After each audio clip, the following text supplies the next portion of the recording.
विद्वान पंडित और तेनालीराम की रोचक कहानी।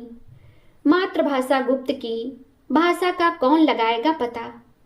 एक बार की बात है, विजयनगर साम्राज्य के राजा कृष्णदेव राय के दरबार में राममूर्ति नामक दक्षिण के एक बहुत बड़े विद्वान ब्राह्मण आए। उन्होंने राजा कृष्णदेव राय से कहा, महाराज, सुना है कि आपके दरबार में बहुत बड़े बड़े विद्वान हैं। मैं उन्हें विद्वान तभी मानूंगा जब उनमें से कोई यह बता सके कि मेरी मातृभाषा कौन सी है। फिर राममूर्ति ने एक एक कर तमिल, तेलुगु, कन्नड़, मलयालम भाषा में धारा प्रवाह बोलना चालू किया। उनकी भाषा सुनकर ऐसा लग रहा था मानो वह जिस भी भाषा में बोलते थे यही उनकी मातृभाषा है। उनके बोलने के तरीके से उनकी मातृभाषा का पता लगाना बहुत मुश्किल था।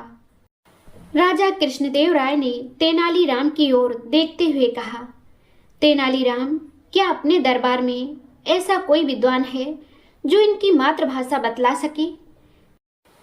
तेनालीराम भी समझ गए कि राममूर्ति की सभी भाषाओं पर बहुत अच्छी पकड़ है। तेनालीराम ने महाराज कृष्णदेव राय से कहा, महाराज, इनके जैसे महान विद्वान अगर हमारे यहाँ कुछ दिन मेहमान बनकर रुकें और हमें अपनी सेवा का अवसर दें तो यह हमारे लिए बहुत ही गर्व की बात है। महाराज कृष्णदेव राय भी तेनालीराम के इशारों को समझ गए और उन्होंने भी विद्वान से कुछ दिन महल में रुकने का अनुरोध किया। राममूर्ति 3 दिन महल में रुकने के लिए तैयार हो गए। दूसरे दिन जब राममूर्ति नित्य कर्म के लिए जा रहे थे तो तेनालीराम भी उनके साथ चलने लगे। रास्ते में एक कांटा राममूर्ति के पैर में चुभ गया और राममूर्ति ने अम्मा अम्मा बोलते हुए अपना पैर पकड़ लिया। तेनालीराम ने राममूर्ति के पैर से कांटा निकाला जिससे राममूर्ति को आराम लग गया। राममूर्ति 3 दिन महाराज कृष्णदेव राय के मेहमान बनकर रहे और तीसरे दिन जब वह जाने लगे तो उन्होंने महाराज से कहा, महाराज, अब मैंने 3 दिन आपका आतिथ्य स्वीकार किया और अब मैं अपने घर जाना चाहता हूँ। क्या आपके दरबार में कोई विद्वान है जो मेरी मातृभाषा बतला सके।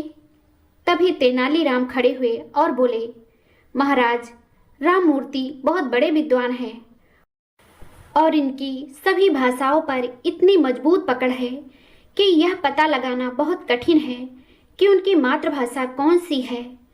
किंतु मैं दावे से कह सकता हूँ कि इनकी मातृभाषा तमिल है। यह सुनकर राममूर्ति बहुत प्रसन्न हुए और तेनालीराम से पूछा, तेनालीराम, तुम्हें कैसे पता चला कि मेरी मातृभाषा तमिल है।